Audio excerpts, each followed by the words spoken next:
1988 Christmas season. രണ്ട് സിനിമകളുമായി മോഹൻലാൽ. അതിൽ മോഹൻലാൽ തന്നെ ആ ക്രിസ്മസ് തൂക്കിയെടുത്തു. ആ ഒരു ക്രിസ്മസ് സീസണിനെ കുറിച്ചാണ്, ആ സിനിമകളെ കുറിച്ചാണ് ഞാൻ ചർച്ച ചെയ്യാൻ പോകുന്നത്. 1988 എന്ന വർഷം പ്രിയദർശൻ മോഹൻലാൽ തന്നെ വേറെയും സിനിമകൾ ചെയ്തിട്ടുണ്ട്. വെള്ളാനകളുടെ നാട്, മൂന്തേട്ട, സുമിത്ര വിളിക്കുന്നു. പിന്നെ പ്രിയദർശൻ മോഹൻലാൽ ഇല്ലാതെ ചെയ്തൊരു സിനിമ, ഒരു മുത്തശ്ശി കഥ. പക്ഷെ ഈ സിനിമകളൊന്നും അങ്ങനെ ഭയങ്കര ബ്ലോക്ക് ബസ്റ്റർ അല്ല. വെള്ളാനകളുടെ നാട് ഓടിയ ഒരു സിനിമയാണ്. മുത്തശ്ശി കഥ പരാജയപ്പെട്ട ഒരു സിനിമയാണ്. മൂന്തേട്ട, സുമിത്ര വിളിക്കുന്നു അങ്ങനെ വലിയൊരു ബ്ലോക്ക് ബസ്റ്റർ ഒന്നും അല്ല. അത് കഴിഞ്ഞ് ആര്യൻ എന്നൊരു സിനിമയും ഇവർ ചെയ്തു. ആര്യൻ ആ ഓണത്തിന് നന്നായി ഓടിയ ഒരു സിനിമയാണ്. 100 ദിവസം ഓടി ഹിറ്റായിട്ടൊരു സിനിമയാണ്. അത് കഴിഞ്ഞിട്ട് അവരുടേതായ തിയേറ്ററിൽ എത്തിയ ഒരു സിനിമ, അങ്ങനെ ഭയങ്കര ഒരു ഓളോ ആഘോഷമോ ഒന്നുമില്ലാതെ എത്തിയൊരു സിനിമയാണ്. പക്ഷെ ആ സിനിമ ഒരു വർഷത്തോളം തിയേറ്ററുകൾ, അതിന്റെ അടുത്ത വർഷം 1989 തിയേറ്ററിൽ നിറഞ്ഞു ഓടിയ ഒരു സിനിമയാണ് ചിത്രം. സിനിമയെ കുറിച്ച് നമ്മളൊന്നും പറയേണ്ട കാര്യമില്ല. അത് കാണാത്ത മലയാളം ഉണ്ടാവില്ല. അല്ലെ, കണ്ണൂർ രാജന്റെ സംഗീതവും പാട്ടുകളും. എനിക്ക് തോന്നുന്നു ആ സിനിമയുടെ ഒക്കെ ഒരു സ്ക്രിപ്റ്റ് തന്നെയാണ്. അതിന്റെ ഒരു സോങ്സ് ആയാലും അതിന്റെ പെർഫോമൻസ് ആയാലും നെടുമുടി വേണുവും രഞ്ജിനിയും എല്ലാവരും, അതിൽ ശ്രീനിവാസനും ഒക്കെയുള്ള അതിന്റെ ക്ലൈമാക്സ് നമുക്കറിയാം. ഇപ്പോഴും ആ സിനിമ കണ്ടു കഴിഞ്ഞാൽ നമ്മൾ അതിന്റെ ക്ലൈമാക്സ് കണ്ടു കഴിഞ്ഞാൽ കുറച്ചു നേരം നമ്മൾ ഒരു ഭയങ്കര മൂഡ് ഓഫ് ആയിട്ട് ഇരിക്കും. അതുപോലെയാണ് അതിന്റെ ഒരു ക്ലൈമാക്സ് ഒക്കെ. എന്തായാലും ആ സിനിമ ആ ക്രിസ്മസ് സീസണിൽ ഇറങ്ങി. ആ സിനിമ ക്രിസ്മസ് സീസണിലെ ഏറ്റവും വലിയ വിന്നറായി തന്നെ മാറി. അന്ന് ആ സിനിമ വേറെയും ഭാഷകളിലേക്കൊക്കെ റീമേക്ക് ചെയ്തിട്ടുണ്ട്. അതിന്റെ തമിഴിലൊക്കെ അഭിനയിച്ചത് സത്യരാജാണ്. സത്യരാജ് ഒരുപാട് റീമേക്ക് സിനിമകൾ, മോഹൻലാലിന്റെ തന്നെ കുറെ റീമേക്ക് സിനിമകളൊക്കെ അഭിനയിച്ചിട്ട് ആണ് ഒരു സ്റ്റാർ ആയതെന്ന് സത്യരാജ് തന്നെ പലപ്പോഴും പറഞ്ഞിട്ടുണ്ട്. രാജാവിന്റെ മകനൊക്കെ സത്യരാജിന് ഭയങ്കര വിജയം കൊടുത്തൊരു സിനിമയായിരുന്നു. ഇതിൽ സത്യരാജ് ഇതിന്റെ തമിഴ് റീമേക്ക് ചെയ്തു. കന്നഡയിൽ വിഷ്ണുവർദ്ധനൻ, തെലുങ്കില് മോഹൻ ബാബു, ഹിന്ദിയില് മിഥുൻ ചക്രവർത്തി. എല്ലായിടത്തും എനിക്ക് ഹിന്ദിയിലൊന്നും എനിക്ക് സ്റ്റാറ്റസ് അറിയില്ല, പക്ഷെ കന്നഡയിലൊക്കെ അത് വിജയിച്ച ഒരു സിനിമ തന്നെയായിരുന്നു, തെലുങ്കിലൊക്കെ. കാരണം അതുപോലത്തെ എല്ലായിടത്തും വർക്കാവുന്ന ഒരു കഥ തന്നെയായിരുന്നു അന്ന് ചിത്രം എന്ന് പറയുന്നത്. പിന്നെ അടുത്തൊരു സിനിമ മോഹൻലാൽ തന്നെ, ഉത്സവ പിറ്റേന്ന് ഭരത് ഗോപി എന്ന മഹാനായ നടൻ അദ്ദേഹം സംവിധാനം ചെയ്ത സിനിമയാണ്. ആ ഒരു സിനിമ ഒരു പ്രത്യേക മൂഡിലുള്ള ഒരു സിനിമ തന്നെയാണ്. മോഹൻലാൽ ഒരു വളരെ പാവം ക്യാരക്ടർ, ഒരു തമ്പുരാൻ അനിയൻകുട്ടി എന്ന് വിളിക്കുന്ന സുകുമാരന്റെ അനിയനായിട്ടുള്ള ഒരു ക്യാരക്ടർ, ജോൺ പോളിന്റെ അതിഗംഭീരമായിട്ടുള്ള സ്ക്രിപ്റ്റ് തന്നെയാണ് ആ ഒരു സിനിമ. അന്ന് ആ ഒരു സിനിമയുടെ ഡിസ്കഷനൊക്കെ ഞാനവിടെ വായിച്ചിട്ടുണ്ട്. അന്ന് ഭരത് ഗോപിക്ക് എന്തോ ഒരു ആയുർവേദ ട്രീറ്റ്മെന്റ് ഒക്കെ ആയിട്ട് കോയമ്പത്തൂരായിരുന്നു. അപ്പോൾ ജോൺ പോൾ അവിടെ പോയി താമസിച്ച്, ഒരു ഹോട്ടലിൽ താമസിച്ച്, രാവിലെ ഇവർ ചെറിയ ഡിസ്കഷനൊക്കെ കഴിഞ്ഞിട്ട് ഭരത് ഗോപി ട്രീറ്റ്മെന്റ് പോകും. പിന്നെ ഭരത് ഗോപി ഉച്ചയായിട്ട് തിരിച്ചുവരും, വീണ്ടും അവരിയ്ക്കും. അങ്ങനെ അവിടെ കോയമ്പത്തൂരൊക്കെ ഇരുന്നിട്ടാണ് ജോൺ പോൾ അതിന്റെ കഥയൊക്കെ രൂപപ്പെടുത്തി സ്ക്രിപ്റ്റ് ആക്കിയെന്നൊക്കെ കേട്ടിട്ടുണ്ട്. ഇതിൽ മോഹൻലാൽ, പാർവതി, ദേവൻ, പിന്നെ ജയറാം അതിൽ നല്ലൊരു വേഷം ചെയ്തിട്ടുണ്ട്. വലിയ സ്റ്റാർ കാസ്റ്റ് ഉള്ള ഒരു സിനിമ തന്നെയായിരുന്നു. അതിന്റെ ക്ലൈമാക്സ് ചിത്രം പറഞ്ഞ പോലെ തന്നെ അതിന്റെ ഒരു ക്ലൈമാക്സും ഒരു ട്രാജഡിയാണ്. അതിന്റെ ഒരു ക്ലൈമാക്സ് ട്രാജിക് എൻഡിലാണ് ആ സിനിമയും അതുകൊണ്ട് അവസാനിപ്പിച്ചിട്ടുള്ളതൊക്കെ.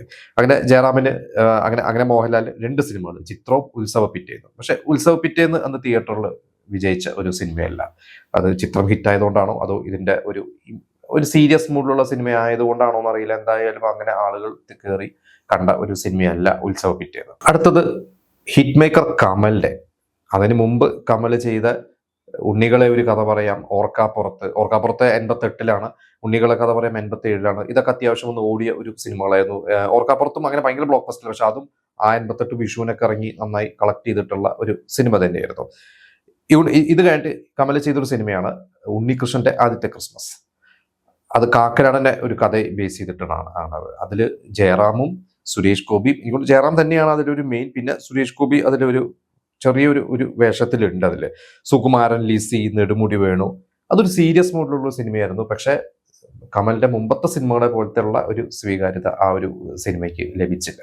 ജയറാം ആ 88 എന്ന് പറഞ്ഞ വർഷമാണ് ജയറാമും സിനിമയിൽ വരുന്നത്. ജയറാമിന് ആദ്യത്തെ ഒരു സിനിമ ഇറങ്ങുന്നതിന് മുമ്പോ അതോ ആ ഒരു സിനിമയുടെ റിലീസിനോടനുബന്ധിച്ച് കുറെ ഓഫേഴ്സ് കിട്ടി. അതിലൊരു സിനിമ തന്നെയായിരുന്നു ഉണ്ണികൃഷ്ണന്റെ ആദ്യത്തെ ക്രിസ്മസ്. പിന്നെ അടുത്ത സിനിമ അന്നത്തെ കുടുംബ സദസ്സുകളുടെ പ്രിയപ്പെട്ട സംവിധായകൻ, അല്ലെങ്കിൽ മലയാളത്തിലെ സകലകലാവല്ലവൻ എന്ന് പറയാവുന്ന ബാലചന്ദ്രൻ മേനോൻ. അതേ കഥ, തിരക്കഥ, സംഭാഷണം, സംവിധാനം നിർവഹിച്ച് അദ്ദേഹം തന്നെ പ്രധാന വേഷം ചെയ്ത കണ്ടതും കേട്ടതും. ബാലചന്ദ്ര മേനോന്റെ സിനിമകൾ എന്ന് പറയുമ്പോൾ അതിന് അതിൻ്റെതായ ഒരു ഓഡിയൻസ് ഉണ്ട്. അദ്ദേഹം എല്ലാ വർഷവും ഫെസ്റ്റിവൽ സീസൺ സിനിമകൾ ചെയ്യുന്ന ഒരാളാണ്. വിഷുവും ഓണം, ക്രിസ്മസ്, അങ്ങനെ എപ്പോഴും അദ്ദേഹം തിയേറ്റർ ചാർട്ട് ചെയ്യും. അദ്ദേഹത്തെ സിനിമകൾ മിക്കവാറും അദ്ദേഹം തന്നെ ആയിരിക്കും പ്രൊഡ്യൂസ് ചെയ്യുന്നത്. വേറെ ചില പ്രൊഡ്യൂസേഴ്സ് ഉണ്ടാവും, ഡിസ്ട്രിബ്യൂഷൻ എല്ലാം അദ്ദേഹത്തിന് അതിലൊരു പങ്കുണ്ടാവും. തിയേറ്റേഴ്സ് ബ്ലോക്ക് ചെയ്യും. എന്നിട്ട് ഒരു കിട്ടുന്ന ആർട്ടിസ്റ്റുകളെ വെച്ചിട്ട് മിക്കവാറും അദ്ദേഹം തന്നെ മെയിൻ റോൾ ചെയ്യും. വേറെ ആർട്ടിസ്റ്റുകൾ കിട്ടുന്നവർ വെച്ച് ചെയ്യും. അങ്ങനെ ചെയ്ത ഒരു സിനിമയാണ്. ഒരുപാട് പുതിയ നായികമാരെ അദ്ദേഹം സിനിമയിലോട്ട് കൊണ്ടുവന്നിട്ടുണ്ട്. ഇതിലും ഒരു നായികരെ കൊണ്ടുവന്നു, ഉഷ. ഈ സിനിമയിൽ ബാലചന്ദ്രനെ കൂടാതെ ബൈജു ഉണ്ട്, മാളാരവിന്ദനുണ്ട്, തിലകനുണ്ട്, വലിയൊരു സ്റ്റാർ കാസ്റ്റ് ഉണ്ട്. ആ സിനിമ പക്ഷെ ബാലചന്ദ്ര മേനോന്റെ അതിന് മുമ്പുള്ള പല നമ്മൾ കാര്യം നിസ്സാരം പോലെയോ അല്ലെങ്കിൽ അത്തരത്തിലുള്ള പല വലിയ വലിയ സിനിമകൾ അദ്ദേഹം ചെയ്ത് വലിയ ഹിറ്റുകൾ കിട്ടിയ സിനിമകളുണ്ട്. അതുപോലത്തെ ഒരു ഇതിലേക്ക് എത്തിയില്ല ആ ഒരു സിനിമ. അതൊരു ആവറേജിൽ ഒതുങ്ങിപ്പോയി. പിന്നെ അദ്ദേഹത്തിന്റെ സിനിമകളൊക്കെ ചെറിയ ബഡ്ജറ്റിലായതുകൊണ്ട് എങ്ങനെയെങ്കിലൊക്കെ അത് ഓടി കളക്ട് ചെയ്ത് നഷ്ടം വരാത്ത രീതിയിൽ എങ്ങനെയെങ്കിലും അദ്ദേഹം സിനിമകൾ തീർത്തിരുന്നു. എന്തായാലും കണ്ടതും കേട്ടതും അന്ന് തിയേറ്ററിൽ വലുതായിട്ട് ശ്രദ്ധിക്കപ്പെട്ട ഒരു സിനിമയല്ല. അടുത്തത് ജയറാം തന്നെ അഭിനയിച്ച മറ്റൊരു സിനിമ, നമ്മുടെ നിത്യഹരിത നായകൻ പ്രേം നസീറിൻ്റെതായ, പ്രേം നസീർ അഭിനയിച്ച അവസാനത്തെ സിനിമ, അവസാനം റിലീസായ സിനിമ എന്ന് പറയാൻ പറ്റില്ല. അവസാനം റിലീസായത് 90-ൽ ഇറങ്ങിയ കടത്തനാടൻ അമ്പാടിയായിരുന്നു. ഇത് അദ്ദേഹത്തിന്റെ മരണത്തിന് മുമ്പ് റിലീസായ അദ്ദേഹം പൂർത്തീകരിച്ച അവസാന സിനിമ A.T. അബു സംവിധാനം ചെയ്ത ധ്വനി. ധ്വനി എന്ന സിനിമ എന്ന് പറയുമ്പോൾ അതിന്റെ പാട്ടുകൾ തന്നെയായിരിക്കും നമ്മുടെയൊക്കെ മനസ്സിലേക്ക് ഓടി വരുന്നത്. കാരണം അതിലെ പാട്ടുകൾ എന്ന് പറഞ്ഞാൽ നൗഷാദ് എന്ന മ്യൂസിക് ഡയറക്ടർ ലെജൻഡ് അദ്ദേഹം ചെയ്തിട്ടുള്ള പാട്ടുകളാണ്. ഒരുപാട് പാട്ടുകൾ സിനിമയിലുണ്ട്. അതിൽ ജയറാമിന് നല്ലൊരു ക്യാരക്ടർ തന്നെയായിരുന്നു. കാരണം പ്രേം നസീറിന്റെ കൂടെ അഭിനയിക്കാൻ പറ്റിയത്, പ്രേം നസീറിന് ഒരുപാട് മിമിക്രി ചെയ്തിട്ട് സ്റ്റേജിൽ അവതരിപ്പിച്ചിട്ടാണ് ജയറാമിന് പ്രേം നസീറിന്റെ കൂടെ അഭിനയിക്കാൻ ഒരു അവസരം കിട്ടിയിട്ടുള്ളത്. പല താരങ്ങൾക്കും പിന്നീട് ആ ഒരു ജനറേഷനിലുള്ള പലർക്കും ലഭിക്കാത്ത ഒരു ഭാഗ്യം തന്നെയാണ്. ഇതിൽ ശോഭനയും ജയഭാരതിയും സുരേഷ് ഗോപിയും ഇതിൽ ഒരു വേഷം ചെയ്തിട്ടുണ്ട്. എന്തായാലും ആ സിനിമ അന്ന് തിയേറ്ററിൽ വലുതായിട്ട് വിജയിച്ചില്ല. പക്ഷെ അതിലെ പാട്ടുകൾ കൊണ്ട് ആ ഒരു സിനിമ ഇന്നും നമ്മൾ ഓർക്കുന്നു എന്നുള്ളതാണ്. അപ്പൊ എന്തായാലും 88-ലെ വിന്നർ എന്ന് പറയുന്നത് ചിത്രം സിനിമ തന്നെയാണ്. ആ വർഷത്തെയും ഏറ്റവും വലിയ വിജയം ചിത്രം തന്നെയായിരുന്നു. ചിത്രം സിനിമയൊക്കെ ഞാൻ തിയേറ്ററിൽ കണ്ടിട്ടില്ല ചിത്രം. പക്ഷെ അത് തൃശ്ശൂർ സ്വപ്ന തിയേറ്ററിലാണ് ഇറങ്ങിയത്. അതെനിക്ക് എവിടെയോ ഒരു ഓർമ്മ, ഒരു വായിച്ചതായിട്ട് ഒരു ഓർമ്മയുണ്ട്. പിന്നീട് പലരും പറഞ്ഞിട്ട് ഓർമ്മയുണ്ട്. ഇന്ന് സ്വപ്ന തിയേറ്റർ ഇല്ല. സ്വപ്നയിൽ ഒരുപാട് ഹിറ്റ് സിനിമകൾ ഓടിയിട്ടുള്ളതാണ്.